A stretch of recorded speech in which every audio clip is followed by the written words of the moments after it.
강사님이 수요성경대학 하는 거 매일 끊기는 좀 그렇고, 강사님 뭐 수요성경대학을 어떻게 하면 될까요? 라고 물어보니까 1과부터 4과까지 요약을 좀 해달라고 하시더라고요.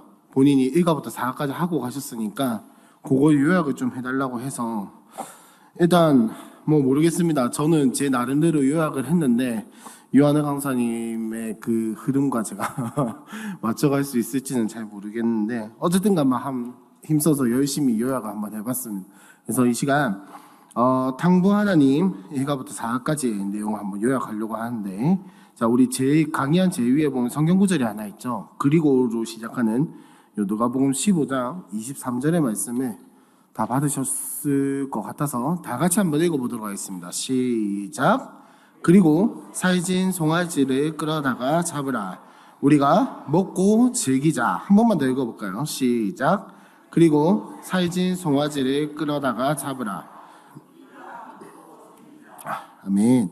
자, 요게 제가 생각하기에는 탕부 하나님, 그러니까 이 돌아온 탕자 이야기라고 하는 이 비유라고 하는 요 이야기의 핵심인 것 같아요. 살진 송아지를 잡아서 끌어다가 잡아가지고 우리가 함께 즐기고 마시고 먹고 누리고 함께 즐거워하자. 요게 탕자 이야기의 핵심인 것 같습니다. 근데 여러분, 강의 안에 한번 보면서 저도 이 내용이 많이 안 익숙하기 때문에 책을 조금씩 읽으면서 참고했다 책을 조금씩 읽으면서 그렇게 진행을 할게요. 자, 큰 1번 제목이 나는 왜 예수 앞에 나오는가? 여러분은 왜 예수를 믿게 되셨나요? 뭐 그런 이야기 하려면 서사가 아주 길겠죠, 그죠? 이야기가 아주 길고 뭔 이야기를 해야 할지 뭐부터 시작해야 할지 모르겠는데, 자, 나는 왜 예수 앞에 나오는가? 나는 왜 예수 앞에 나오는가? 요게 이제 이 탕자 이야기를 하면서 핵심입니다. 핵심. 내가 왜 예수 앞에 나오는가? 내가 왜 예수 앞에 나오는가?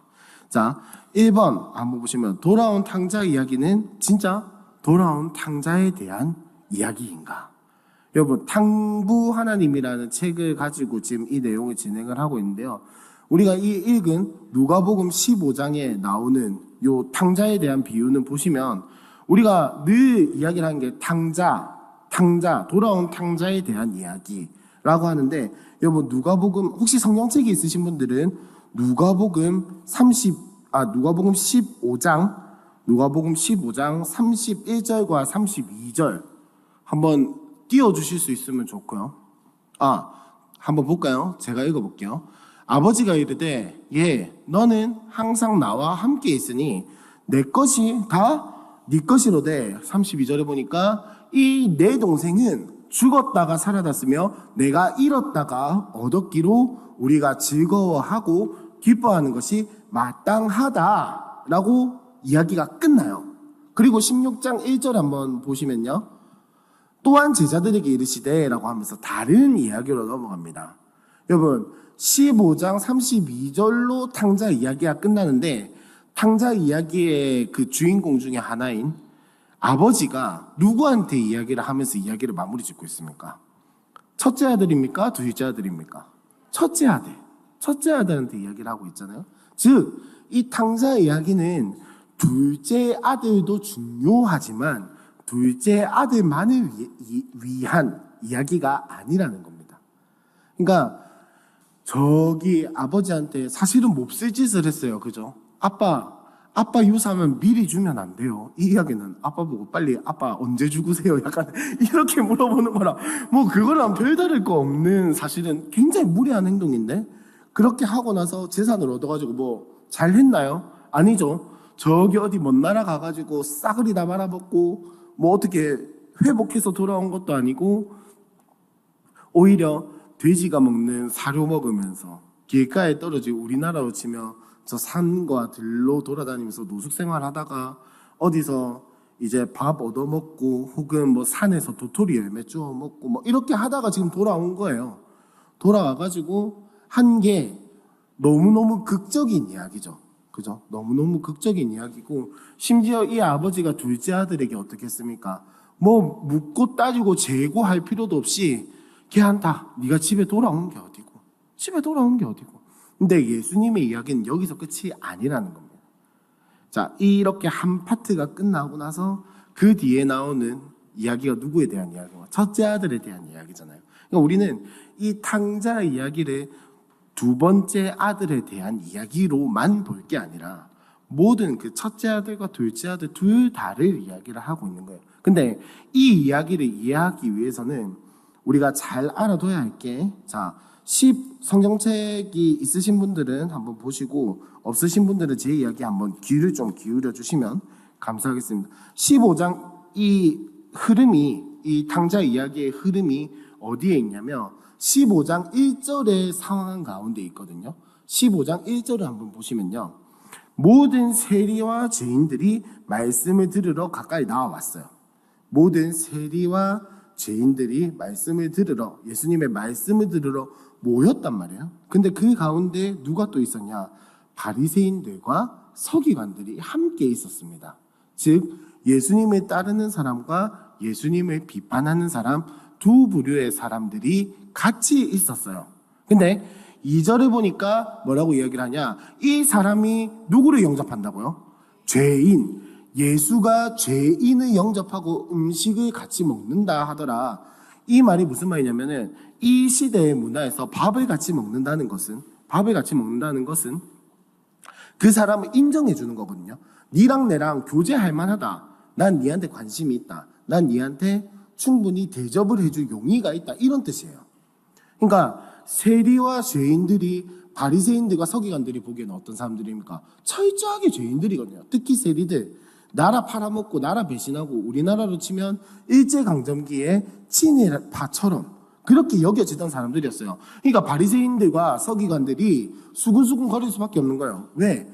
예수가 하나님에 대해서 이야기를 하고 율법에 대해서 이야기를 하고 은혜에 대해서, 성령에 대해서 이야기를 하면서 실제로 하는 행동은 율법에서 금지하는 이야기들, 부정한 것을 행하고 부정한 사람들과 함께 어울리고, 여러분 옛날에 제가 수요성경대학 때인가요? 한번 이야기를 했지만 정한 것과 부정한 것이 부딪히면 어떻게 된다고요?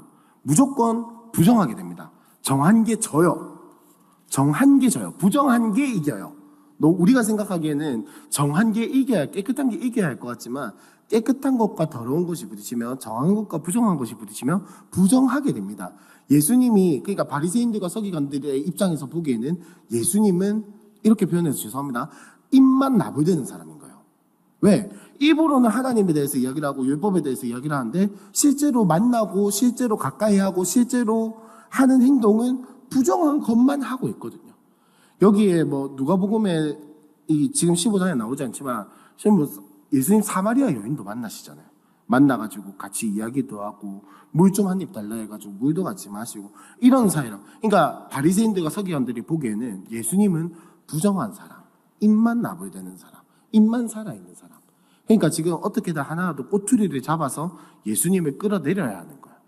끌어내려야 하는 그런 상황인데, 자, 여러분 지금 이 이야기에서 15장에서 이 다음에 바리새인들과 서기관들이 수근수근 대고 있어요. 왜? 죄인들과 세리들과 함께 밥을 먹고 있으니까, 이야기를 나누고 있으니까. 그 다음에 15장 3절에서 예수님이 그들에게라고 이야기를 하고 있어요. 그들이 누구냐면 문맥의 흐름으로 봤을 때는 지금 바리새인들과 서기관들을 향해서 하시는 말씀일 확률이 높아요. 물론 모든 사람이 다 듣고 있겠지만은 주된 대상은 누구냐? 바리새인들과 서기관들이라는 이야기입니다. 그 다음에 이어지는 비유가 뭡니까? 양 100마리가 있는데 그 중에 한 마리를 잃으면 니 어쩔래? 가만히 버려둘래? 아니면 찾으러 갈래? 예수님의 비유의 핵심은 뭡니까?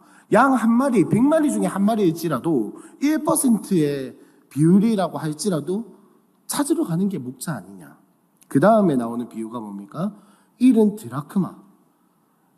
한 드라크마 찾으려고 하는 여인의 비유가 나오고, 그 다음에 나오는 게 탕자 이야기예요. 11절.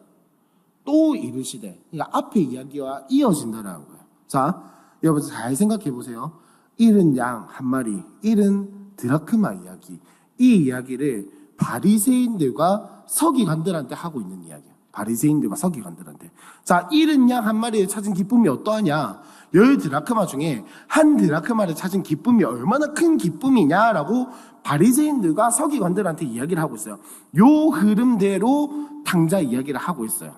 근데 탕자 이야기를 보니까 어떻습니까? 첫 번째로 나오는 이야기가 떠났던 아들이 돌아왔다. 이 얼마나 기쁘냐. 아빠는 기뻐서 잔치를 벌이고 아빠는 기뻐서 함께 우리가 이것을 즐기자, 송아지를 잡아서 즐기자 이러고 있는 말. 소도 이 문화에서는 소도 중요한 거거든요. 왜냐면은 소는 가장 큰 재물이었어요. 가장 큰 재물이었어요. 그러니까 드릴 수 있는 재물 중에 가장 귀하고 가장 가치가 있는 게 소인데 이거를 잡아가지고 같이 나눠 먹는다는 것은 뭐 동네 잔치잖아요. 그죠? 자, 그 상황에서 첫째 아들이 뭐라고 하고 있습니까? 정말 저거 돌아온 게 그래 좋습니까? 저 아빠 재산 다 말아먹고 뭐 요새 애들 말로 패드립이라고 하거든요. 배륜 이런 말을 했다고. 패드립하고 아빠 재산 그 들고 가가지고 다 날라먹고 뭐 가진 거 하나 없이 돌아왔는데 아빠는 그래 기쁩니까? 여러분, 바리새인들과 서기관들의 태도가 세리와 죄인들을 바라보는 바리새인들과 서기관들의 태도가 지금 첫째 아들 같다라는 거예요. 그러니까 지금 이 둘째 아들에 대한 탕자, 우리가 이야기하는 이 탕자 이야기, 흔히 말하는 탕자 비유에서 첫째 아들의 이야기를 하기 위해서 둘째 아들의 이야기를 가지고 온 거예요. 무슨 말인지 이해하셨죠? 그러니까 바리새인들과 서기관들이 지금 언짢아 하고 있잖아요. 예수님을 보면서 저 사람 왜 세리와 죄인들과 어울리노? 근데 예수님은 누구를 위해서 오셨습니까? 세리와 죄인들을 찾으러 오셨단 말이에요. 근데 정작 율법을 잘 알고 말씀을 잘 알고 내가 하나님에 대해서 잘 안다고 이야기를 하는 바리새인들과 서기관들은 그 하나님의 뜻, 하나님 마음, 잃어버린 영혼을 찾기 위해서 이 땅에 오신 예수님의 마음을 모르고 수군거리고 첫째 아들처럼 저 더러운 놈이랑 어울리는 게, 저 더러운 놈 때문에 잔치하는 게 아빠 말이 됩니까? 내보세요. 얼마나 열심히 살았습니까? 집에서 열심히 일하고 노동하고 여기 나중에 이야기를 하려고 했는데 먼저 이야기를 하면 자 누가복음 15장 죄송해요. 흥분해가지고 저 빨리 못 찾고 있어요. 흥분해가지고 빨리 못 찾고 있는데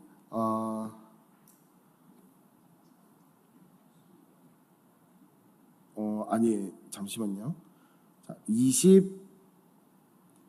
자, 24절을 한번 보시면 25절을 한번 보시면 맏아들은 밭에 있다가 돌아왔어요. 이제 집 가까이 오니까 잔치가 벌어진 이 소리를 듣고 종을 불러가지고 이게 무슨 상황이냐라고 하니까 이제 둘째 아들이 와서 잔치를 벌이고 있다. 이러니까 아빠한테 막 가서 막 따지죠. 따지는데 자 29절 한번 보시면 내가 여러 해 아버지를 섬겨라고 되어 있죠. 드디어 찾았어요. 섬겨라고 되어 있는데 이 섬겨라는 단어가 원어 이야기하는 거 별로 안 좋아하긴 한데 섬겨라는 단어가 그냥 단순히 일을 열심히 했다 이게 아니라 헬라어로 봤을 때 둘로스라고 하는 단어가 있습니다. 종이라고 하는 단어가 있어요. 근데 이 종이라는 단어를 동사화하면 여기서 나오는 섬겨라는 말과 똑같은 말이 됩니다. 그러니까 이 29절의 섬겨라는 말은 진짜 내가 종처럼 일했다라는 거예요. 물론 이제 그 둘로스라는 단어 자체가 우리가 생각하는 하인이나 뭐 노역의 개념이 아니라 우리가 로마서 1장 1절에 나오는 그리스도의 종 사도 바울은 할 때 그 종이거든요. 그러니까 청지기의 어떤 역할이라고 생각을 하시면 될 것 같은데 어쨌든 최선을 다해서 열심히 섬겼다라는 거예요.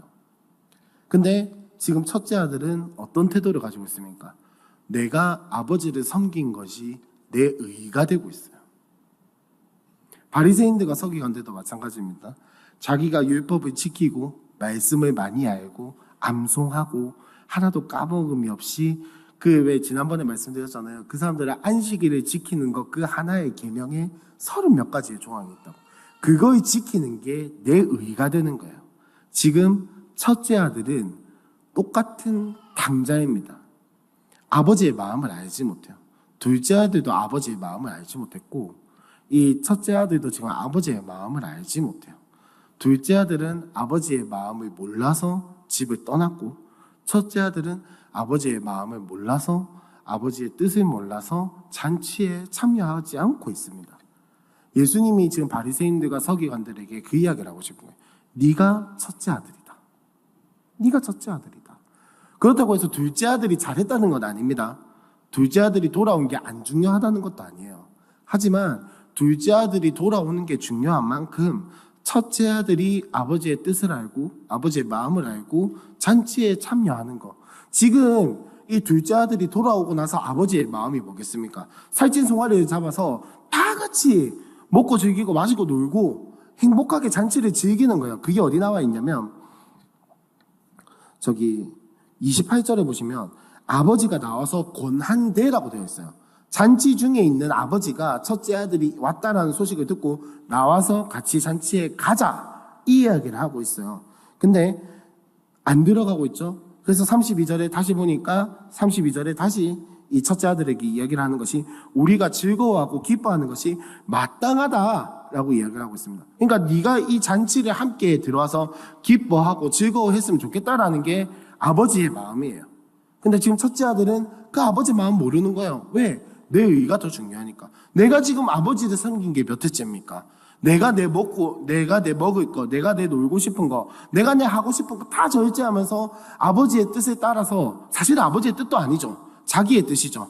그거를 위해서 내가 여태까지 몇 해를 섬겼습니까? 내가 얼마나 종처럼 열심히 섬겼습니까? 라고 이야기를 하는 게 지금 너희 바리새인들과 서기관들이다.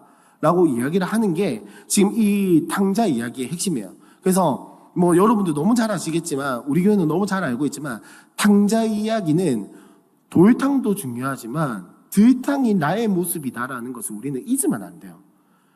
들탕이 뭐 내가 신앙이 좋고 안 좋고를 떠나서 잃어버린 영혼, 하나님의 마음이 어디에 있는지 모르고 살아가는 나의 모습이 바로 들탕이다라는 것을 우리는 잘 알고 있어야 합니다. 그 이야기를 하고 싶은 게 요 탕자 이야기예요. 그러니까 탕자는 둘째 아들만 탕자라고 이야기를 하는 게 아니라 첫째 아들도 탕자입니다. 첫째 아들도 탕자예요. 근데 참 재밌는 사실이 뭐냐면 요거를 이 책이 당부 하나님이거든요. 그러니까 하나님도 당부다라는 거예요. 당부. 탕자라고 하면 안 좋은 어감인데 여기서 사용하는 영어에서 이제 읽지는 않을게요. 제가 발음이 안 좋아서. 프로디걸이라고 하는 요 단어인데 표면적인 의미는 지멋대로예요. 표면적인 의미는 지멋대로인데 조금 더 심층적인 의미로 들어가면 사전에서 그 사람 찾아보니까 조금 더 심층적인 의미에는 무슨 의미가 있냐면은 아낌없이 내어주는 이라는 의미가 있대요. 그러니까 자기 멋대로 하는 것도 뭐 내가 내 걸 안 끼면서 자기 멋대로 하진 않잖아요. 자기 멋대로 할 때 오만 거 다 쏟아붓잖아요. 그죠? 그런 의미가 담겨있대요. 그러니까 이 하나님 또한 아버지 또한 아낌없이 사랑하고 있어요. 아낌없이. 그 아낌없이 사랑하는 아버지에 대한 이야기가 바로 요 탕자 이야기의 핵심이다라는 거예요. 자, 그래서 1번 다시 돌아와서 나는 왜 예수 앞에 나아오는가? 돌아온 탕자 이야기는 진짜 돌아온 탕자에 대한 이야기인가?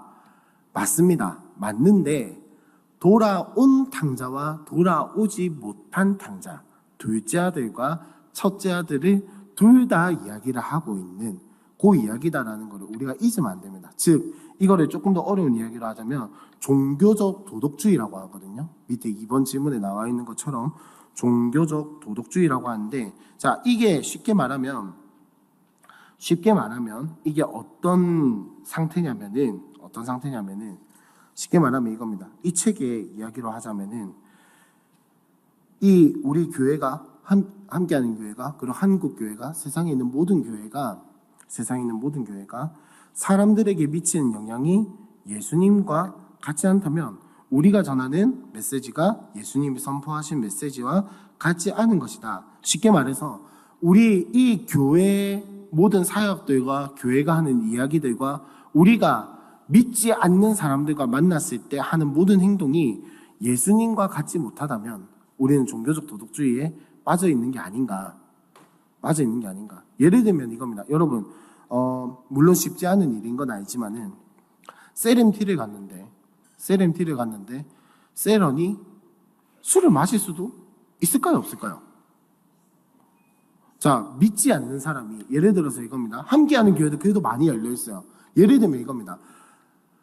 지난주에 등록한 초신자가 이번 주에 교회를 왔는데 몸에서 담배 냄새가 나. 입에서 술 냄새가 나. 정죄할 대상입니까? 품어야 할 대상입니까? 품어야 할 대상이죠. 근데 많은 교회들이 정죄하고 있습니다. 왜? 어디 거룩한 하나님의 성전에 들어오는데 담배 냄새를 풍기고 술 냄새를 풍기니. 네. 함께하는 교회는 그래도 많이 열려있는 편이에요. 이걸 품겠다라고 마음을 먹으셨고 스스럼 없이 대답하셨고 많이 열려있는 편입니다. 그래서 여러분, 종교적 도덕주의가 뭐냐면은 지난주에 등록한 초신자가 별다른 이제 큰 그게 없다면은 큰 또 뭐 하나님의 특별하신 계획하심이 없다면은 당장에 술을 끊고 당장에 담배를 끊는 게 쉬운 일입니까? 아니죠. 그러면 우리는 그거를 참고 기다리고 인내하고 품어줄 수 있는 기간이 있어야 합니까? 없어야 합니까? 물론 알려는 줘야겠죠. 술과 담배를 하는 것이 성경적으로 어떤 의미인지, 무엇이 잘못된 건지, 왜 교회에서 그걸 금지하고 있는지 알려줄 필요는 있습니다. 하지만 그거를 잘못했다라고 이제 막 예수 믿기 시작한 사람, 혹은 일주일이면 영접을 안 했을 수도 있어요. 그런 사람한테 어떻게 그게 잘못됐다라고 이야기하면 당연히 기분 나빠하죠. 왜냐하면 자기는 평생에 그게 문제가 안 된다고 생각을 하고 살아왔는데 기분이 나쁘죠. 그러니까 종교적 도덕주의라고 하는 것은 뭐냐면 진짜 핵심이 무엇인지는 모른 채 행위와 행동과 겉모습만 가지고 윤리적인 행동, 도덕적인 강령만을 가지고 사람을 판단하고 이야기하고 따지고 바라보는 그것이 바로 종교적인 도덕주의입니다.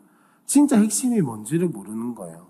왜 진짜 교회에서 술과 담배를 왜 금지하는지 그걸 모르고 이야기를 하는 게 종교적 도덕주의라고 할 수 있습니다. 그리고 또 다른 한 가지로 우리가 분별할 수 있는 기준이 뭐가 있냐면은 내가 예를 들면 내가 기도를 30분 한다고 해서 다른 사람에게도 똑같이 적용이 될 수 있는가. 자, 예를 들어서 제가 기도를 하루에 3시간씩 한다고 칩시다. 3시간씩 안 해요. 안 하는데 그냥 이럴 때만이라도 한번 이야기해봐야죠. 기도를 하루에 3시간 한다 칩시다. 근데 한 달 전에 등록한 초신자가 하루에 기도 3시간씩 쉬운 일일까요? 어려운 일일까요? 어려운 일이죠. 물론 특별한 하나님 은혜가 있으면 뭔들 못하겠습니까? 근데 아마 제 생각에는 98.7%는 아마 못할 것 같아요. 98.7% 하루에 3시간씩. 저도 못하고 있는데 뭐. 네. 하루에 3시간씩 기도하는 거 쉽지 않거든요. 근데 나는 하는데 왜 니는 못하냐? 야, 예수 믿으면 3시간 정도는 해야지. 야, 예수 믿으면 매일매일 묵상 빼먹지 말고 그 정도는 해야지. 라고 하면서, 아니, 진짜 뭐 이렇게 좋게 이야기를 하는 게 아니라, 진짜 그걸 가지고 사람을 판단하고, 정죄하고, 야, 너 그렇게 나만큼 못하면 잘했어, 잘못했어. 이렇게 따지는. 그게 종교적인 도덕주의라는 거예요. 자, 더 나아가서, 그래서 나는 왜 예수 앞에 나오는가? 나의 도덕심을 위한 것인가? 나의 의를 쌓기 위함인가? 아니면 진짜로 예수를 찾기 위해서 나아오는가? 첫째 아들과 둘째 아들처럼 마찬가지입니다. 둘째 아들은 진짜 자기가 갈급해서 나왔어요. 아버지가 갈급해서 왔어요. 아버지가 갈급해서 왔어요. 그래서 아버지가 갈급해서 왔고 아버지에게 나아갔고 아버지가 받아줬어요. 근데 첫째 아들은 지금 아버지가 갈급해서 나왔나요? 아니거든요. 나중에 다루겠지만 첫째 아들은 아버지 때문에 아버지를 섬긴 게 아니라 자기 때문에 아버지를 섬겼어요. 자기 때문에. 나 자신 때문에. 내가 이득을 보려고 아버지를 쎄빠지게 섬긴 거라고요. 자, 그거에 대해서 나중에 이야기를 하도록 하고. 그래서 나는 왜 예수 앞에 나오는가? 혹시 내가 예수 앞에 나아간다고 하면서 내가 가지고 있는 종교적 도덕주의는 없는가? 한번 우리가 묵상해보고 기도해봤으면 좋겠습니다. 자, 넘어가서. 자, 그러면 우리도 두 아들과 다르지 않다라는 거예요. 이번으로 넘어가서. 자, 여러분은 형입니까? 혹은 동생입니까? 여러분 첫째 아들입니까? 혹은 둘째 아들입니까? 자신의 모습을 봤을 때. 아마 대부분 초신자가 둘째 아들, 이제 예수를 믿고 어느 정도 신앙 생활을 한 사람이 첫째 아들이다. 그러면 우리는 대부분 첫째 아들. 우리는 대부분 돌탕 말고 우리는 대부분 들돌아온 탕자일 텐데, 자, 여기서 중요한 게 뭐냐면은, 참 재밌는 게 뭐냐면, 여러분, 첫째 아들이 아버지한테 이렇게 이야기를 하거든요. 야란다. 아버지, 둘째 아들이 재산 다 탕진하고 돌아왔는데, 그 아무것도 한 거 없는 애한테 살찐 송아지 잡아줘, 옷 입혀줘. 근데 옷을 입혀줬다는 게 여러분 가벼운 일이 아니거든요. 옷은 신분을 상징을 했어요. 신분을. 좋은 옷은 신분을 상징했단 말이에요. 그래서 자, 저 22절에 한번 보시면, 누가복음 15장 22절에 한번 보시면, 아버지는 종들에게 이르되 제일 좋은 옷을 내어다가 입히고 손에 가락지를 끼우고 발에 신을 신겨라 라고 이야기를 하는 거는, 지금 이 아들을 조건부로 사랑하는 게 아니라 아버지가 존재적으로 사랑하고 있는 거예요. 돌아오자마자 아무것도 한 거 없는데 그냥 니는 내 아들이니까 과거는 모르겠고, 과거는 이미 지나갔고 다 됐고, 일단 그거는 나중에 이야기를 하고 나는 일단 너를 아들로서 대우하겠다라는 의미예요. 지금 첫째 아들은 아버지한테 따지고 있는 거예요. 전마가 뭐 잘했다고 아들 대우를 하고 있습니까? 아들 대우를. 근데 진짜 웃긴 건 뭐냐면 자, 15장 12절 한번 보시면요, 그 둘째가 아버지에게 말하되 아버지여 재산 중에서 내게 돌아올 분깃을 내게 주소서라고 하면서 패드립을 치고 있죠. 패드립을 하면서 아버지가 죽을 때 줄 유산 미리 땡겨 받을게요, 이렇게 하는데, 진짜 웃긴 건 뭐냐면 아버지가 어떻게 하냐면, 아버지가 그 살림을 어떻게 나눠줬다고요? 각각 나눠줬다라고 이야기를 하고 있습니다. 여러분, 한 사람한테 줄 때 각각 나눠줬다라고 이야기를 하나요? 각각 나눠줬다라고 하면 나눠줄 대상이 하나가 아니라 최소한 2개 이상. 자, 그러면 이 이야기의 맥락에서 유산을 각각 나눠줬으면 둘째 아들과 첫째 아들까지 유산을 나눠줬다라는 소리예요. 무슨 말인지 이해하셨죠? 첫째 아들도 지 받아 처먹을 거 다 받아 먹었다는 거예요. 근데 이때 법상으로 장자는 유산의 3분의 2입니다. 장자는 유산의 3분의 2예요. 나머지 3분의 1을 가지고 나머지 아들들이 나눴어야 했어요. 그러면 지금 첫째 아들은 뭡니까? 아무것도 한 거 없는데 둘째 아들이 깽판을 침으로 말미암아 유산의 3분의 1을 지도 미리 땡겨 받았어요. 웃긴 놈이죠. 근데 그래놓고 지금 둘째 아들 돌아오니까 뭐라고 이야기를 하고 있습니까? 전마가 뭔데 아들 대우를 합니까? 웃긴 놈이죠. 지는 아무것도 한 거 없이 유산 3분의 1 미리 땡겨 받아놓고 둘째 아들이 막상 돌아와가지고 아들 대우 받으니까 그 눈꼴 시려서 못 보겠다라는 소리잖아요. 웃긴 놈이라니까요. 첫째 아들이 진짜 웃긴 놈이에요. 진짜 웃긴 놈이에요. 자, 이거를 바리새인들과 서기관들한테 한번 적용해 볼까요? 유대인들한테 한번 적용을 해볼까요? 자, 초대교회에 무슨 문제가 있었냐면, 사도행전 15장의 기준으로 그 전에 초대교회들에게 무슨 문제가 있었냐면, 유대인들이 이방인 그리스도인들을 인정하지 않았어요.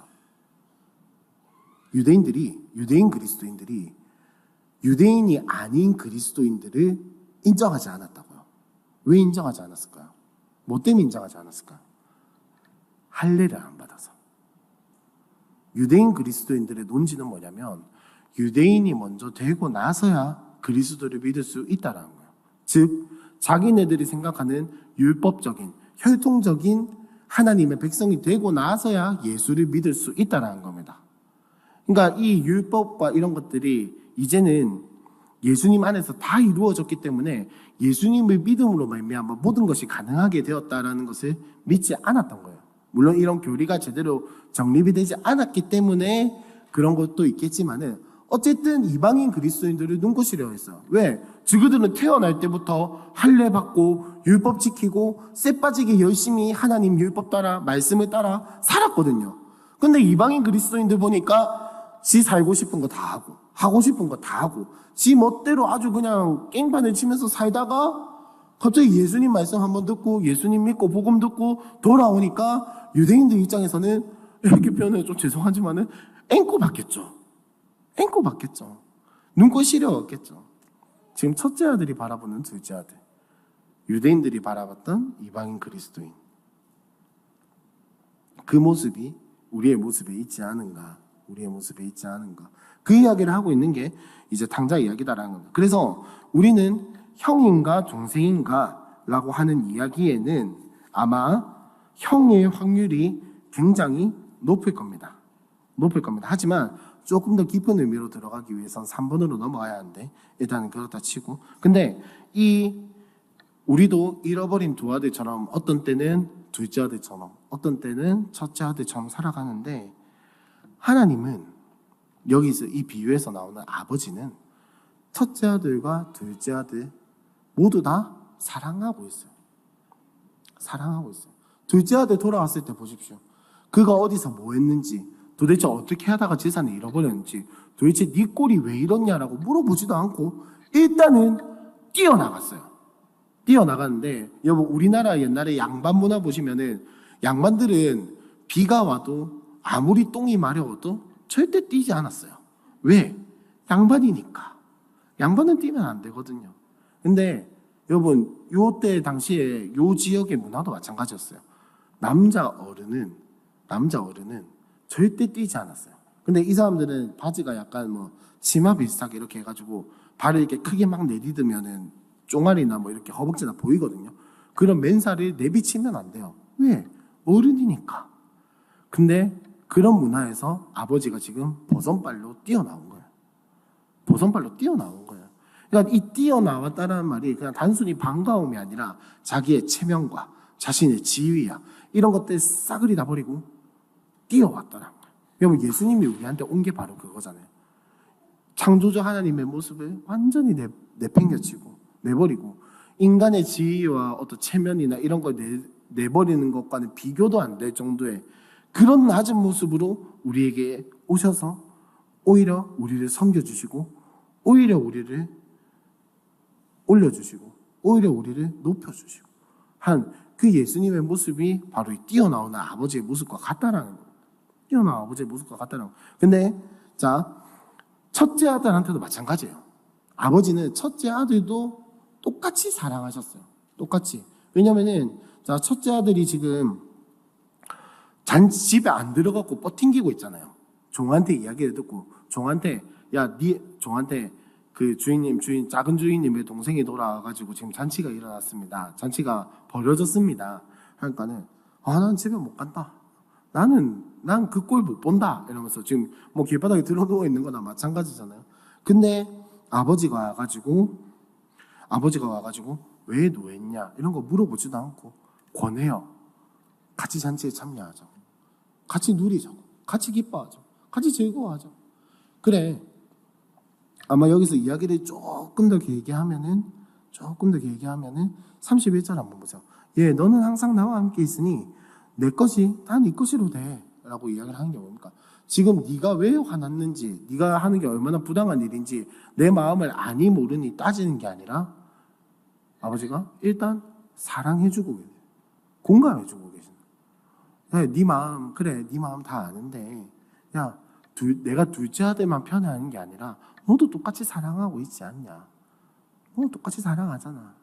걱정하지 마라. 나는 지금 둘째 아들을 편애하는 게 아니고 둘째 아들이 돌아온 것이 너무 기쁠 뿐이다. 네가 내 마음을 조금만 알아줬으면 좋겠다. 이렇게 이야기를 하고 계신 거예요. 지금 아버지는 첫째 아들도 둘째 아들도 다 사랑하고 계세요. 똑같이 사랑하고 계세요. 똑같이. 그래서 첫째 아들의 허물이 뭔지, 그들의 잘못이 뭔지 지적이고 뭐 이렇게 이야기할 것 없이 사랑하고 계신 거예요. 근데 진짜 둘째 아들도 마찬가지지만 첫째 아들도 참 네 가지가 없지 않나요? 네 가지가 없잖아요. 앞에 한번 보세요. 앞에 한번 보시면 29절 한번 보시면 아버지에게 대답하여 이를 때 내가 여러 해를 아버지를 섬겨 명을 어김이 없거늘 내게는 염소 새끼라도 주어 나와 내 벗으로 즐기게 하신 일이 없더니 유산의 3분의 1을 미리 다 땡겨 받아놓고 지금 염소 2마리도 안 줬다 하라고 지금 불평하고 있는 이 모습이 흔히 말하는 세간에서 이야기하는 싸가지가 없는 그런 행동이잖아요. 근데 지금 아버지는 그거를 탓하거나 그거를 뭐 어떻게 하라고 이야기를 하신 게 아니라 같이 잠시에 참여하자. 같이 함께 즐기자. 이 집안의 경사를 함께 누렸으면 좋겠다. 라고 이야기를 하고 계신 거죠. 그래서 질문이 그겁니다. 하나님 사랑이 진짜 모든 것을 덮는다라고 여러분 혹시 여겨지시나요?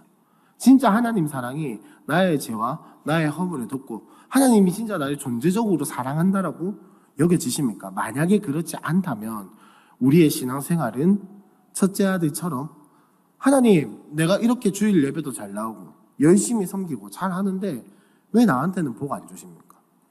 왜 나한테는 잘 풀리게 안 해주세요? 왜 나한테는 염소 새끼 2마리도 주지 않으십니까?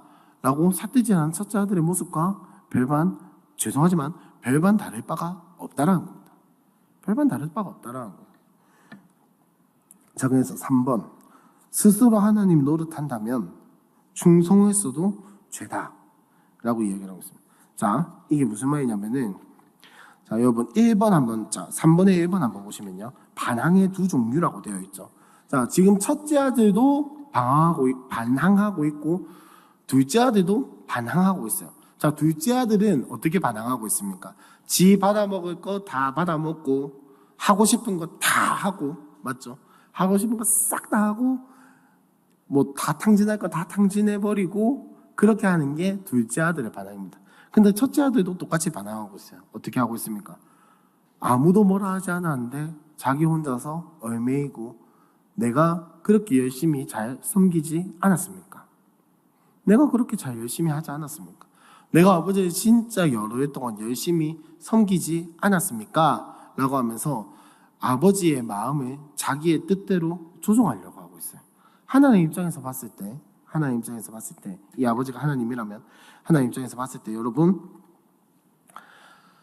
첫째 아들도 범죄했고 둘째 아들도 범죄했어요. 둘째 아들은 자기가 하고 싶은 이 반항을 온몸으로 다 표출을 했다면 첫째 아들은 율법을 지킴으로 말미암아 범죄한 거예요. 율법을 지킴으로 말미암아 이방인들이 그 하나님 모르는 이방인들이 우상 숭배하고 하나님 외에 다른 신을 섬기고 자기 마음대로 신의 어떤 형상을 만들고 하나님을 인정하지 않고 여호와를 인정하지 않음으로 말미암아 범죄했다면 바리새인들과 서기관들은 하나님 말씀을 너무 잘 지킴으로 말미암아 범죄한 거예요. 잘 지킨다는 게 진짜 말 그대로 잘 지킨다는 게 아니라 하나님이 어떤 마음으로 어떤 정신으로 율법을 주셨는지는 관심이 없이 그냥 율법을 지키는 것에 급급해서 쉽게 말하면 지금 우리에게 적용을 시켜서 이야기를 하자면 예배에 나와서 은혜를 받는다든지 말씀을 듣는다든지 기도한다든지 이런 거에는 전혀 관심이 없고 내가 왔다예요. 내가 집중했다예요. 내가 큰 소리 내서 기도하고 내가 큰 소리 내서 찬양했고 내가 설교 말씀을 집중해서 들었다는 것에 급급하고 있는 거예요. 급급하고 있는 거예요.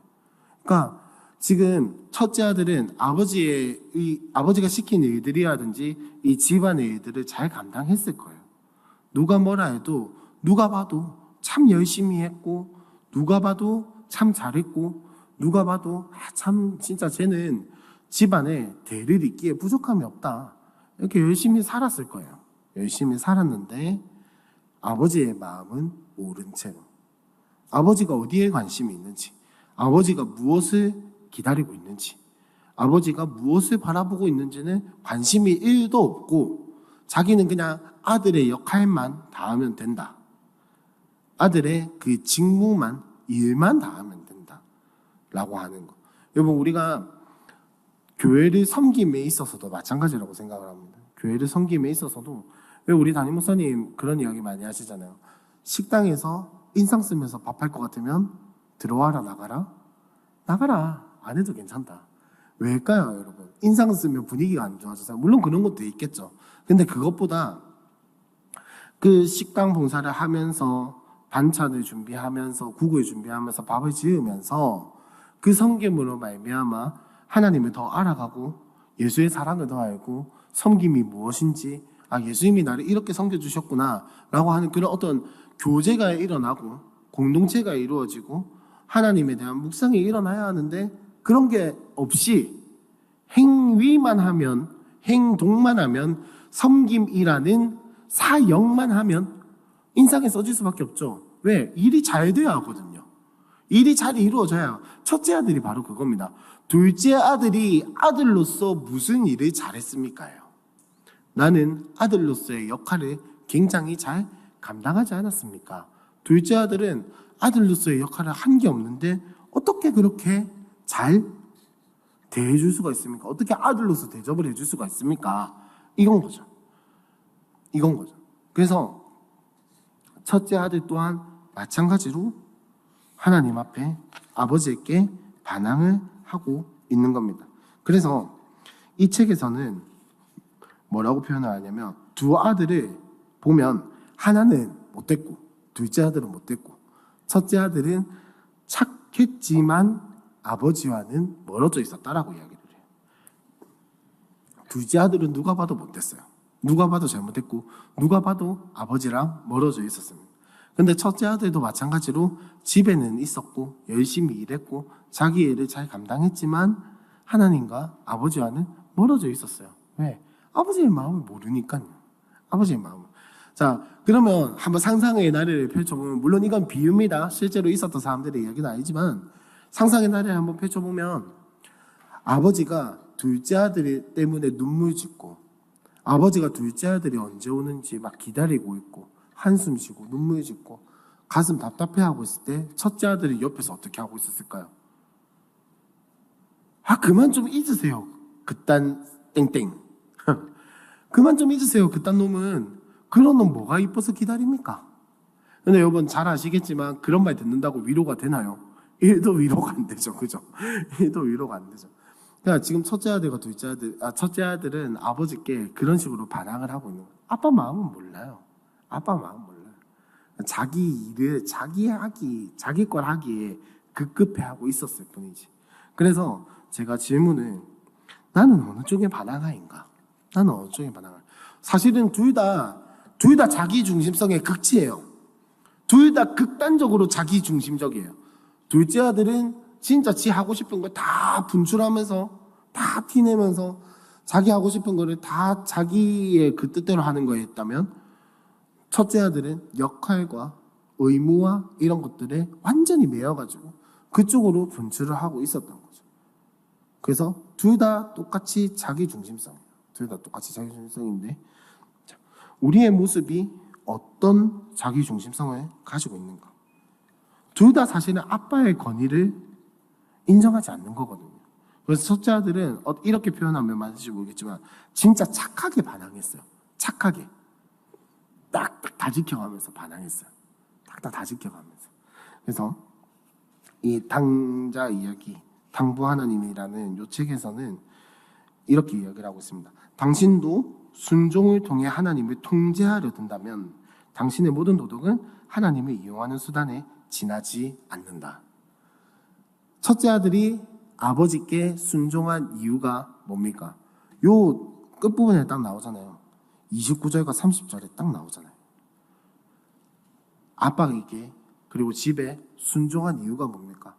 나에게 이득이 되기 위해서. 이 다음에 살펴보겠지만 자기 자신에게 이득이 되기 위해서, 내가 이득을 얻기 위해서 나도 저 둘째 아들처럼 아버지에게 뭔가를 얻어내기 위해서 지금 순종을 하고 있는 거예요. 자, 이거를 우리에게 적용을 시켜보자면 이 책의 말대로 하나님, 내가 순종했으니까 나에게 이걸 주세요. 하나님, 내가 순종했으니까 나에게 돈을 주세요. 하나님, 내가 순종했으니까 내 삶에 평안을 주세요. 하나님, 내가 순종했으니까, 내가 예배 잘 드렸으니까, 내가 기도 열심히 했으니까, 내가 찬양 열심히 했으니까, 내가 말씀 열심히 묵상했으니까 내 인생에 이런 것들을 주시옵소서라고 하는 것들.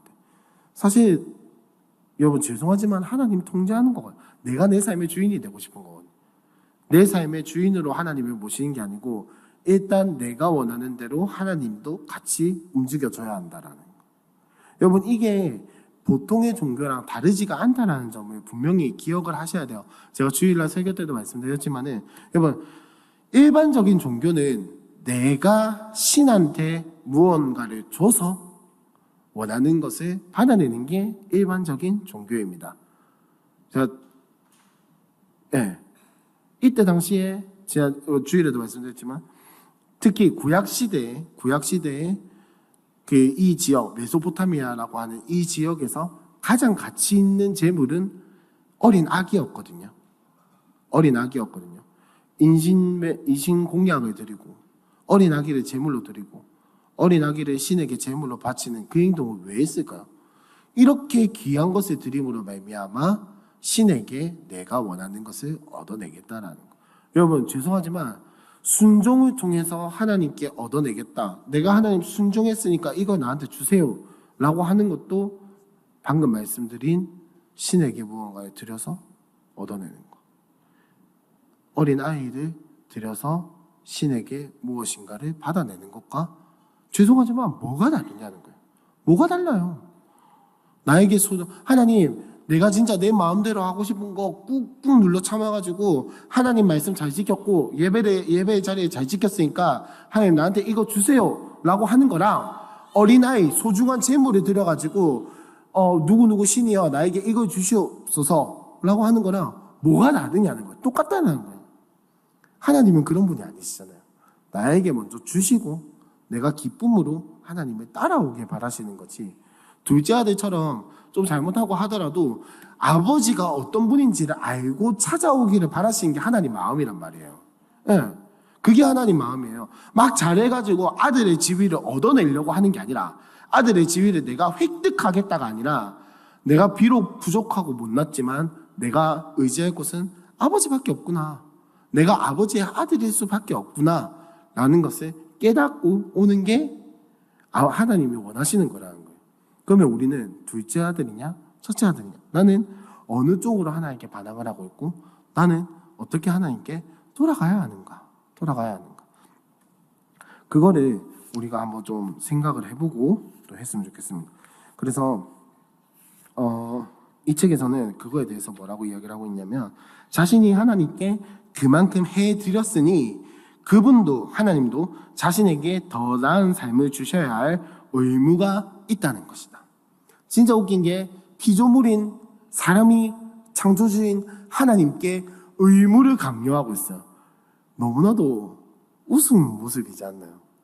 종이 주인한테 당신은 종에게 이렇게 할 의무가 있습니다. 물론 이제 인간적인 관계에서 봤을 때는 그렇다마는 피조물의 창조주한테 창조주라면 야 네가 이렇게 해야지 라고 하는 거랑 뭐가 다르냐. 너무나도 부끄러운 모습이지 않나요? 그죠? 전혀 피조물답지 않은 창조주가 되고 싶어하는 피조물의 모습이 나의 마음속에 있지는 않은가. 지금 내 삶에 그게 있지는 않은가. 그거를 한번 생각을 해봤으면 좋겠다. 그래서 첫째 아들의 모습을 봤을 때 이런 것들이 있다라는 겁니다. 근데 첫째 아들의 모습이 참 무서운 게 뭐냐면은 자, 큰 4번. 두려움에 기초한 맹종은 불순종만큼 위험하다라고 되어 있죠. 자, 그래서 4-1번에 보시면 기쁨이나 사랑이 없는 뭐라고요? 의무감.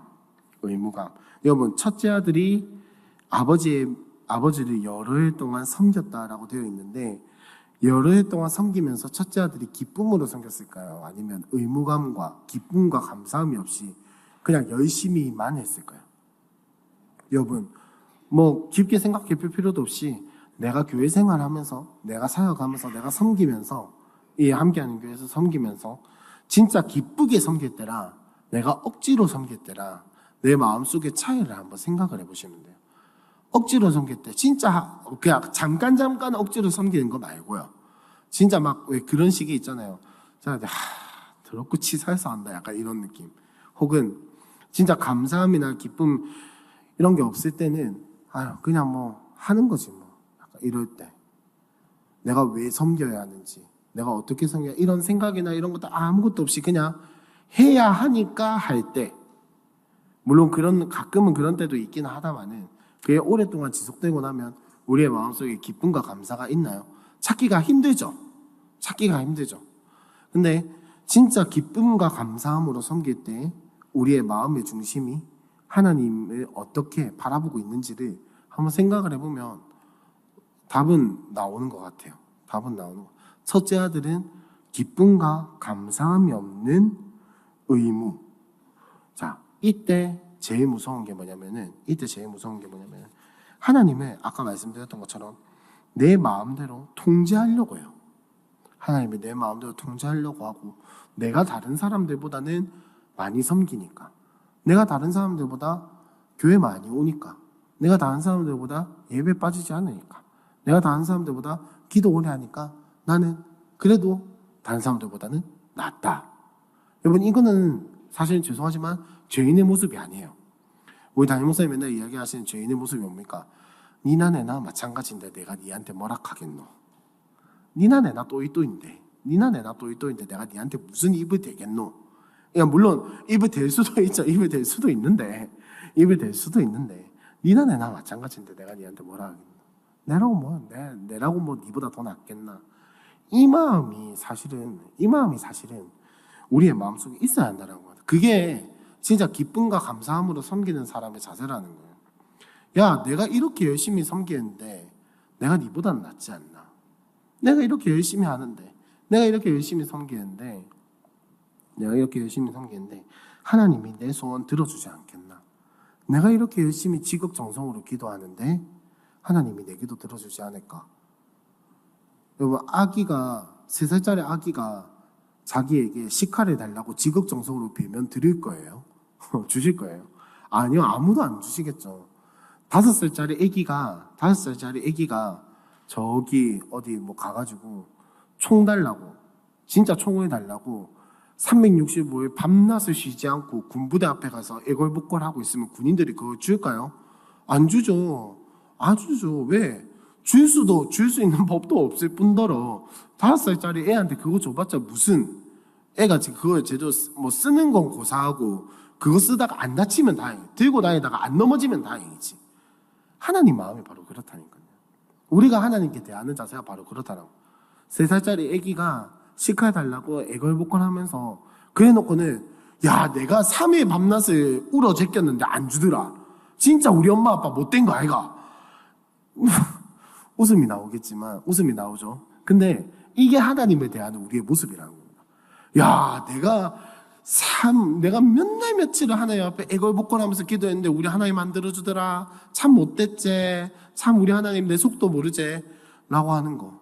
여러분, 하나님 입장에서 얼마나, 이게 우리는 헛웃음이 나오긴 하지만 이게 계속해서 반복된다면 부모된 입장에서 자식을 바라보는 마음이 어떨까요? 찢어지겠죠.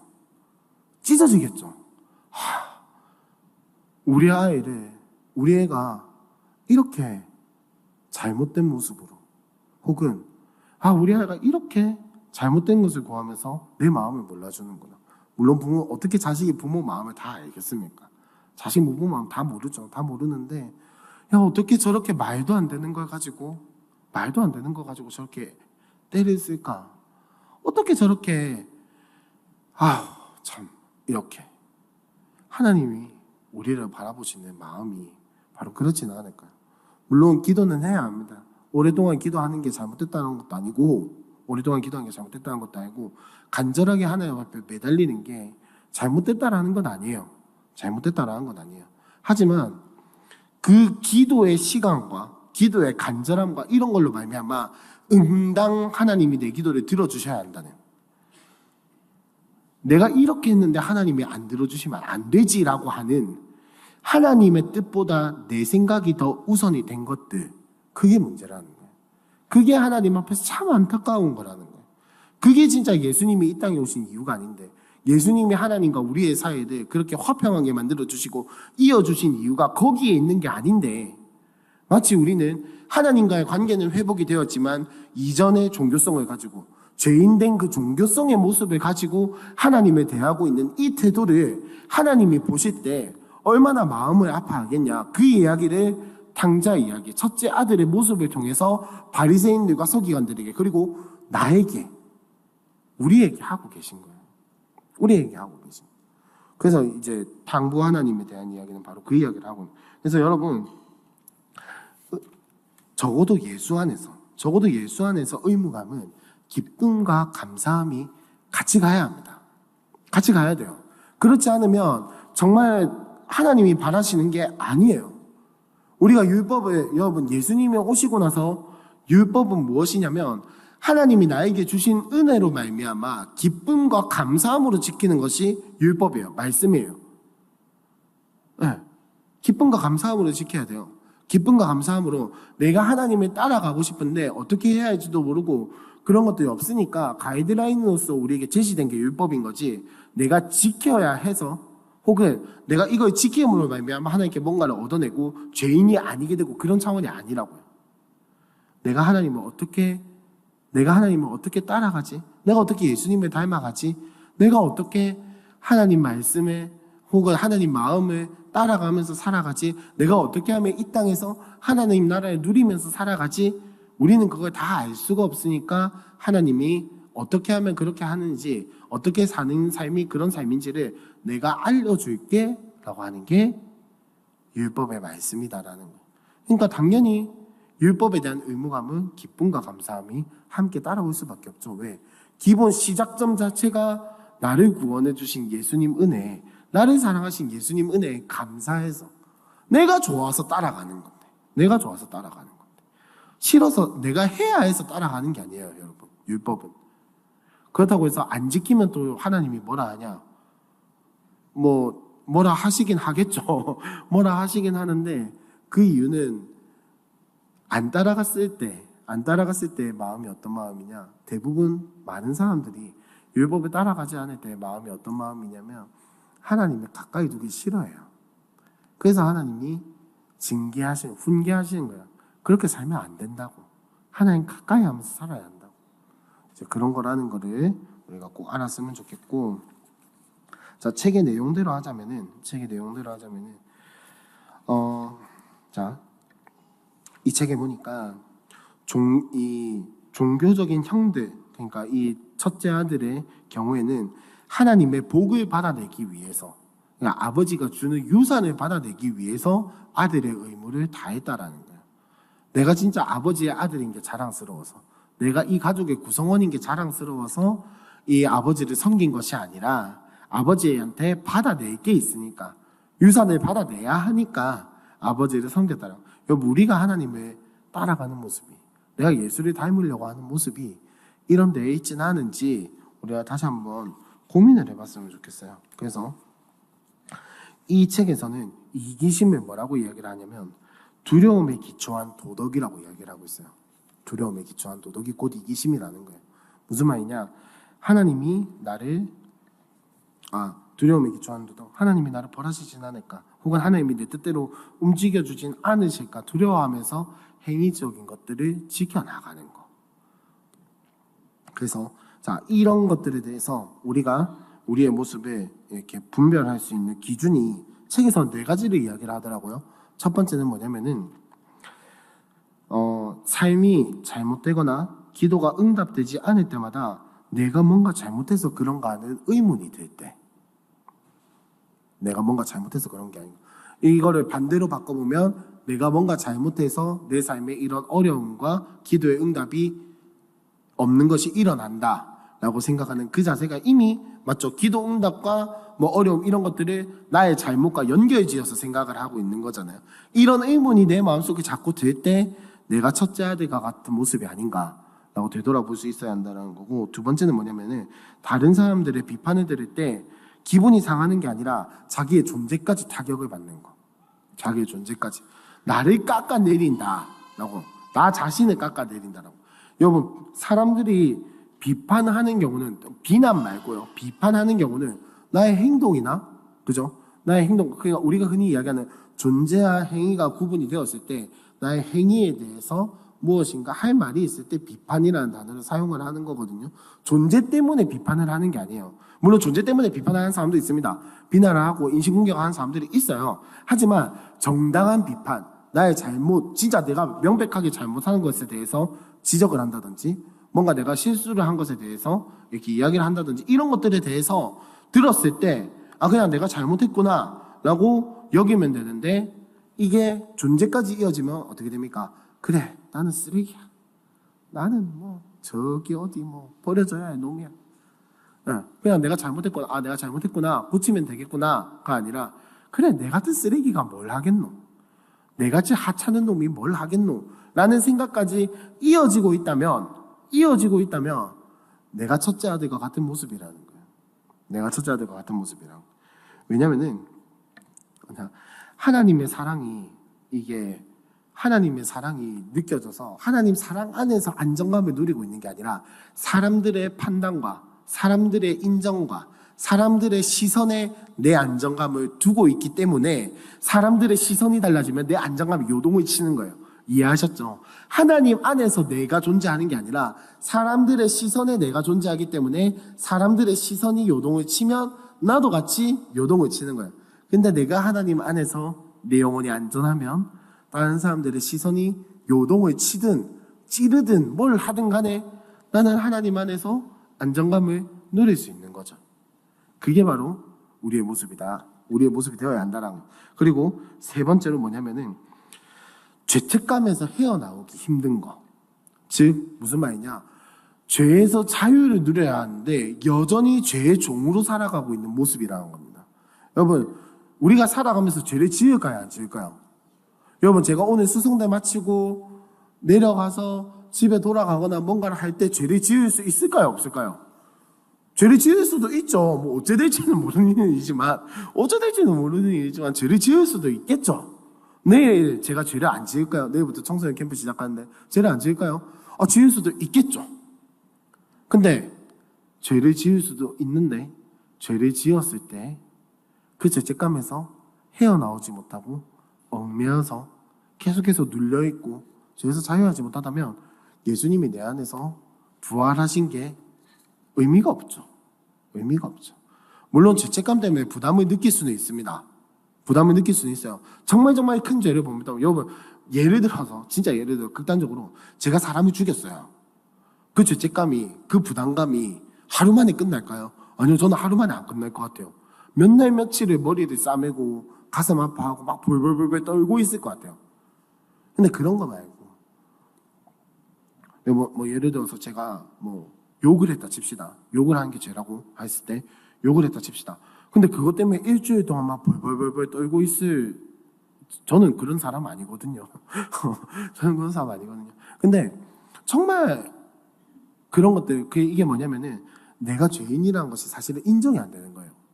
여러분, 죄책감에서 오래 머물러 있다는 것은 내가 죄인이라는 게 인정이 안 된다는 겁니다. 무슨 말이냐면 내가 죄를 지을 수도 있다는, 내가 아직도 내 안에 자기중심성이 있고 내가 죄인이고 내가 죄를 이기는 것이 아니라 예수가 죄를 이기셨고 내가 그 안에 거한다라는 것이 인정이 안 되면 내가 의인이기 때문에 내가 죄를 지은 것에서 벗어나지 못하는 거예요. 뭔가 어떤 응당한 죄값을 치른다, 내가 죄값을 치른다든지, 예를 들어서 욕을 한번 했으면 다른 사람한테 칭찬을 한번 하는 식으로 되갚아 놓는다든지, 이런 것들이 우리의 마음속에, 우리의 생각 속에 자리를 잡았기 때문에 죄책감에서 쉬 헤어나오지를 못하는 거예요. 왜? 여러분, 죄책감이라고 하는 것이 행위를 한다고 없어지던가요? 아니죠.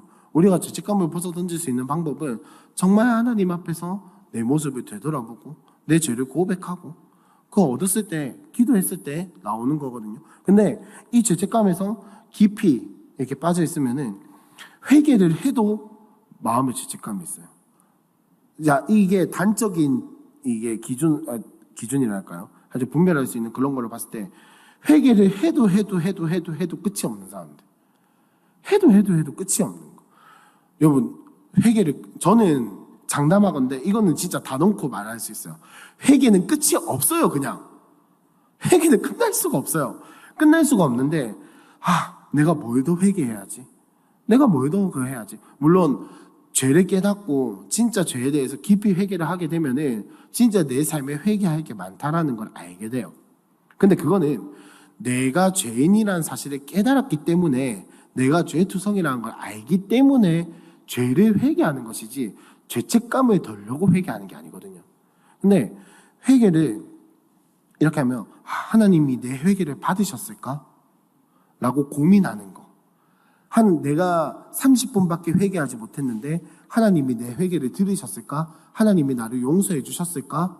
라고 고민하는 게 여러분 죄송하지만은 그것은 진짜 첫째 아들과 같은 태도인 거예요. 내가 30분 동안 뭐 예를 들어서 이런 기준인 거예요. 30분 동안 100데시벨 이상 회개기도 해야 하나님이 내 회개를 받으신다. 여러분 말도 안 되는 기준이잖아요. 말도 안 되는 게 하나님이 언제 그런 거 가지고 내 회개를 받으세요. 회개는 회개하면 되는 거예요. 회개는 뭐 하나님이 내를 받으셨니 뭐 기도 응답이 뭐니 필요 없고 내가 하나님 앞에 돌이키면 되는 거예요. 돌이키면 되는 거예요. 돌이키면 되는 건데 자꾸 하나님이 받으셨을까? 아, 내가 100데시벨 이상 못했는데 내가 30분 못 채웠는데 내가 이렇게 못했는데 저렇게 못했는데 막 행위적인 것을 자꾸 따지고 가면 그게 첫째 아들과 같은 모습이다라는 거죠. 그리고 마지막 네 번째로 메마른 기도 생활. 메마른 기도 생활. 기도를 열심히 하고 크게 소리 지르고 기도 시간을 빼먹지 않고 하지만 하나님과 관계하진 않는. 하나님과 관계하진 않는. 기도를 정말 열심히 하고 정말 기도의 제목이 많고 기도를 오랫동안 꾸준히 빠지지 않고 하지만 하나님 음성을 듣는 거에는 관심이 없고 내가 말하는 거에만 관심이 있는 거. 그게 메마른 기도 생활이에요, 여러분. 기도를 우리 왜 흔히 묵상 이야기하면서 그런 말 많이 하잖아요. 묵상 그냥 습관적으로 30분 하는 것보다 5분이라도 진짜 내가 마음을 다해서 하나님을 찾을 때 그게 진짜 묵상이라고 이야기를 하잖아요. 기도도 마찬가지예요, 여러분. 기도도 마찬가지예요. 기도 제목이 아무리 많으면 뭐합니까? 기도를 아무리 열심히 크게 하면 뭐합니까? 하나님과 나와의 관계를 이어나가고 하나님과 교제하는 시간, 하나님의 음성을 듣고 나도 하나님께 말하는 시간이 기도의 시간인데 듣는 거 없이 우다다다다다 이야기만 하고 있으면 죄송하지만 여러분 그게 고해성사랑 뭐가 다르냐는 거예요. 고해성사랑 뭐가 다르냐는 거예요. 하나님 내가 이 말 이야기했으니 내 기도 들어주십시오 라고 하는 거랑 뭐가 다르냐는 거예요. 하나님과 관계하는 게 아니잖아요. 관계하는 게 아니잖아요. 그거랑 죄송하지만 108배, 2000배, 3000배 하는 거랑 뭐가 다르냐는 거예요. 108배, 2000배, 3000배 하는 이유가 뭡니까? 내 정성과 내 시간과 내 노력을 들여서 부처가 내 이야기를 들어줬으면 좋겠다라고 하는 거잖아요. 내 시간과 내 정성과 내 목청과 내 성대를 들여서 하나님께 내 이야기를 하겠다. 정성을 들여. 관계는 그런 게 아니잖아요. 관계는 그런 게 아니잖아요. 그게 이제 그렇게 하면서 메마른 기도 생활을 하는 게 이제 우리가 첫째 아들과 같은 모습으로 살아가고 있는 것이 아닌가라는 겁니다. 그래서 이 책에서 이야기를 하는 게 뭐냐면은 하나님이 보시기에는 둘 다 하나님을 떠난 거라고 합니다. 둘 다.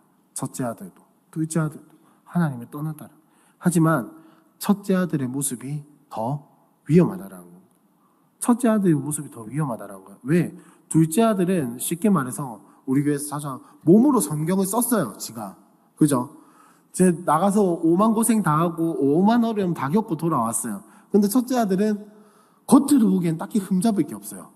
집에 있었죠. 아빠 말 잘 들었죠. 아빠한테 자기가 여러 해 동안 잘 섬겼다고 따질 정도로 지가 생각해도 지가 잘했거든요. 겉으로 보기에는 둘째 아들만 문제가 있어 보입니다. 하지만 마음의 중심에는 첫째 아들이나 둘째 아들이나 별반 다를 바가 없다라는 거예요. 근데 그래도 둘째 아들은 지가 오만 고생을 다 했기 때문에 아빠가 지한테 옷만 입혀줘도 눈물이 줄줄줄줄 흘렀을 거예요. 근데 여러분 첫째 아들이 염소 새끼 2마리 뭐 유선 뭐 이런 거 다 원했다 치는데 아빠가 그걸 다 부어준다고 첫째 아들이 눈물 줄줄 흘리면서 아빠 사랑해요 이랬을까요? 아니죠. 분명히 첫째 아들은 아버지 더요. 네, 여태까지 한 게 있는데 더요. 더 주세요. 더 내놓으세요. 분명히 그랬을 거예요. 분명히. 여러분 첫째 아들이 왜 무섭냐? 왜 돌탕 들탕 이야기를 그렇게 하면서 들탕 이야기가 우리에게 중요하냐?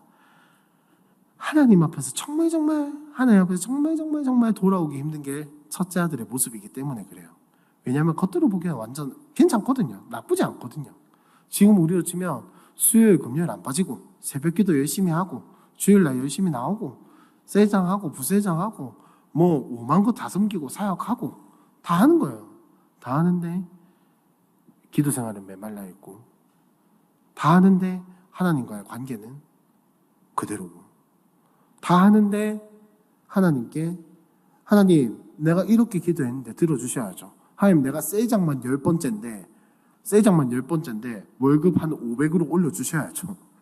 라고 하는 이 모습들 내 행동과 나의 어떠함으로 말미암아 하나님을 통제하려고 하고 나의 어떠함으로 말미암아 하나님의 뜻을 꺾어버리고 하나님이 나를 따라와야 한다라고 하는 하나님이 주인이 아니라 내가 내 마음대로 컨트롤하려고 하고 내가 주인이 되고 내가 컨트롤 타워가 되는 그 모습이 바로 첫째 아들의 모습이고 나의 모습이 아닌가.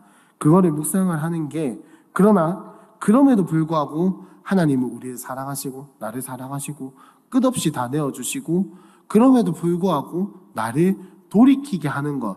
이 성경에서 나오는 것처럼 31절, 32절 그럼에도 불구하고 너는 항상 나와 함께 있다. 그럼에도 불구하고 너는 내 상속자다. 그럼에도 불구하고 네가 아무리 그런 마음을 먹고 그렇게 삐딱한 생각을 가지고 있다 한들 내 것이 다 네 것이다 라고 하시는 게 하나님이다라는 거예요. 그게 예수님이 우리에게 오신 이유고 그게 우리가 하나님 백성이 되었다라는 것의 의미이고 그것이 바로 우리의 정체성이고 그게 바로 언약이라는 거예요. 네의 모습이 어떠한다 한들 첫째 아들의 모습이든 둘째 아들의 모습이든 나는 너를 사랑하고 너를 돌아오게 할 것이며 너를 회복시킬 것이고 내가 너를 한 양, 잃어버린 어린 양처럼 생각하고 내가 너를 회복시키고 돌아오게 하겠다라고 하는 게 하나님 마음이다라는 게 이 당부 하나님이라는 책의 전체적인 내용인 거예요. 내용인 거고 그래서 마지막 4-2번에 보시면 나는 하나님께 무엇을 요구하고 있는가? 여러분 하나님께 내 행위로 말미암아 요구하고 있다는 것 자체가 사실 우리가 첫째 아들이라는 증거예요. 하나님 내 기도했으니까 들어주세요. 여러분 아기가 혹은 여러분들의 자녀가 여러분들의 어린아이가 우리 교회에서 보면 하여튼 뭘 하든 달라고 해서 다 줍니까? 아니죠. 저는 저희 중고등부 애들이 1층 카페에서 저만 보면 목사님 이거 사주신다고요? 이러고 내가 언제? 목사님 아이스크림 사주신다고요? 막 이러면서 오거든요. 내가 언제? 내가 언제? 저는 어지간하면 안 사주는 게 제 철칙이거든요. 제가 뭘 하지 않는 이상이야. 안 사주는 게 철칙인데 여러분 그러다가 한 번씩 애들이 이야기를 하는 게 뭐냐면 목사님 저 주일에 교회 왔잖아요. 어쩌라고? 주일에 교회 왔잖아요. 그러니까 사주세요 이런데 어쩌라고 네가 와야 하는 거 온 건데 뭐 어떡하라고 이러면 여러분 아이들이 웃으면서 이야기했지만 지금 속이 타네요 갑자기. 웃으면서 이야기했지만 여러분 우리가 하나님께 이렇게 요구하고 있다는 겁니다. 하나님 내 주일 예배 왔잖아요. 하나님 내 수요일에 빼먹지 않고 오잖아요. 하나님 내 소그룹 열심히 듣잖아요. 하나님 내 기도 열심히 하잖아요. 그러니까 내 삶 잘 풀리게 해줘야 하는 거 아니에요? 우리 집 복 받아야 하는 거 아닙니까? 내 삶에 복이 임해야 하는 거 아닙니까? 잘 돼야 하는 거 아닙니까? 라고 하는 게 우리의 모습이다라. 그래서 우리가 하나님께 요구하고 있다면 진짜 내가 무엇을 위해서 하나님께 요구를 하고 있는가? 진짜 만약에 진짜 하나님 나라와 그의 뜻을 위해서 내가 철저하게 하나님 나라와 그의 뜻을 위해서 요구하고 있다면 하나님이 안 들어주실 이유가 없죠. 진짜 여러분 이 비유의 예대로 들어보자면 첫째 아들이 아버지의 마음을 알고 아버지의 뜻을 알아서 둘째 아들을 돌아오게 하는 방법을 연구해가지고 아버지께 요구했다면 아버지가 안 들어줬을까요? 뭐든지 다 전폭 지원했을 거예요.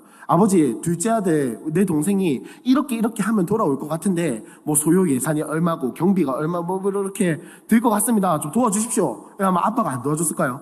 오만 거 그냥 그것보다 더 많이 부어줬을 거예요.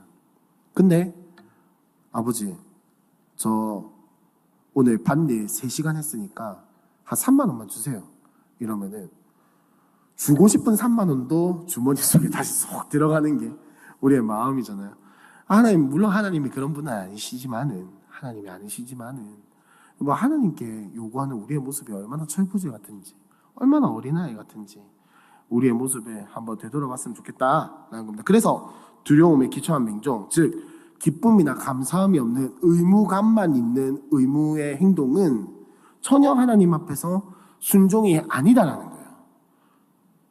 하나님의 마음을 모르고 하나님이 어떤 분이신지 모르고 예수님의 사랑에 대한 이해 없이 순종만 행위만 하고 있다면 그건 순종이 아니라 오히려 불순종에 가깝다라는 거예요. 그건 순종이 아니에요. 내 의를 쌓기 위한, 내가 하나님께 요구하기 위한 무엇인가를 만들어 나가고 있는 것뿐이지. 만들어 나가고 있는 것뿐. 우리의 모습이 그렇지는 않은지 되돌아봤으면 좋겠다는 거. 그래서 뭐 앞으로 이제 또 유한의 강사님 돌아오시면은 이 탐구 하나님에 대해서 이야기를 할 건데, 제일 처음에 읽었던 우리 성경 구절, 그리고 살찐 송아지를 끌어다가 잡으라, 우리가 먹고 즐기자. 하나님이 원하시는 그 하나님 나라 잔치에, 여러분 종말의 때라고 우리가 지금 말 표현을 하는데 마지막 때는 결국 하나님 나라가 완성될 때거든요. 지금 우리는 그 시기를 계속해서 살아가고 있는 거고요. 그리고 하나님은 이 마지막 때에 우리에게 원하시는 게 뭐냐, 일을 하기를 원하시는 게 아니라 이 마지막 때에 어린 양의 혼인잔치를 준비하고 그 어린 양의 혼인잔치를 이 땅에서부터 누리기를 원하세요. 왜냐하면 이렇게 표현하면 너무 추상적이긴 하지만 예수님이 다시 오시고 나서 우리가 영원히 살아가는 그 시기는, 영원히 살아가는 그때는 하루 왼종일 잔치일 거거든요. 매일매일이 잔치고 매일매일이 예배고 매일매일이 축제고 매일매일이 어린 양과 함께하는 그 축제의 날인데, 하나님은 우리가 지금 이 땅에서 어린 양과 함께하는 혼인잔치를 누리기 원하신단 말이에요. 누리기 원하신단 말이에요. 근데 그 잔치를 누리지 못하고 여전히 내가 그래 포도주가 떨어지면 포도주를 채워놔야 돼, 이거에만 매여서 살아간다면 잔치를 하는 의미가 없잖아요. 하나님 마음이 그렇지 않다라는 겁니다. 여러분, 그래서 우리가 매일매일 먹고 즐기는, 진짜 이 땅에서 어린 양과 함께하는 혼인잔치, 예수님을 내가 신부로서 맞아들여서 그 함께하는 기쁨을 이 땅에서 매일매일 누리면서 살아갔으면 좋겠습니다. 네, 이렇게 요약은 마무리하도록 하고, 오늘은 그래도 제 생각보다는 많이 와주셔서 감사하고 와주셔서 감사하고 보자. 요 중간 분단 이렇게 해서 한 조로 하시면 좋겠고, 여기 김은혜 집사님, 전나섭 집사님 앉아 계시는 요 한 분단 해가지고 오늘 이 4가지 질문에 대한 나눔을 하셨으면 좋겠어요. 뭐 누가 조장을 하시고 뭐 이런 거 상관없이 그냥 자유롭게 돌아가시면서 이야기를 꼭 4가지 다 해주셨으면 좋겠고, 요 분단, 요 분단, 여기 사모님 앉아 계시는 요 분단과 정혜영 권사님 앉아 계시는 요 2분단이 합쳐서 나눔을 해주시면 감사하겠습니다. 네. 4가지 질문에 대해서 하나씩 이야기해 보면서 뭐 길게 하셔도 좋고 짧게 하셔도 좋으니까 꼭 4가지 질문에 대해서 다 나눔을 해보셨으면 좋을 것 같습니다. 제가 기도하고 우리 나눔을 하도록 하겠습니다. 하나님 감사합니다. 우리 이 자리에 불러주시고 오늘도 이 돌아온 탕자의 이야기, 예수님이 말씀하신 이런 아들을 되찾은 이 아버지의 비유를 통해서 하나님의 마음을, 예수님의 마음을 알게 하여 주심에 감사합니다. 주님, 우리가 첫째 아들과 같은 모습이지는 않는지 다시 한번 더 되돌아보기 원합니다. 하나님의 사랑에서가 아니라 내가 중심이 되어서, 내가 주인이 되어서 내 마음대로, 내 뜻대로 행하려고 하는 나의 질성을, 나의 자기중심성을 알게 하여 주시고, 다시 한번 더 예수님 앞에 나아가 겸손히 나아가고 회개하며 나아갈 때 주님, 우리에게 기쁨과 감사를 누릴 수 있는 마음을 허락하여 주시옵소서. 주님, 더 나아가서 우리의 뜻대로, 우리의 생각대로 하나님을 섬기는 것이 아니라 정말 기쁨과 감사함으로 나를 구원해 주시고 나를 태초부터 예정하여 주시고 계획하여 주셔서 지금까지 이끌어 주신 그 하나님 은혜에 감사하며 우리의 이 인생을, 그리고 하나님께서 우리에게 주신 것들을 누릴 수 있는 삶을 살아가도록 주여 은혜를 더하여 주시옵소서. 모든 건 예수님의 이름으로 기도합니다. 아멘.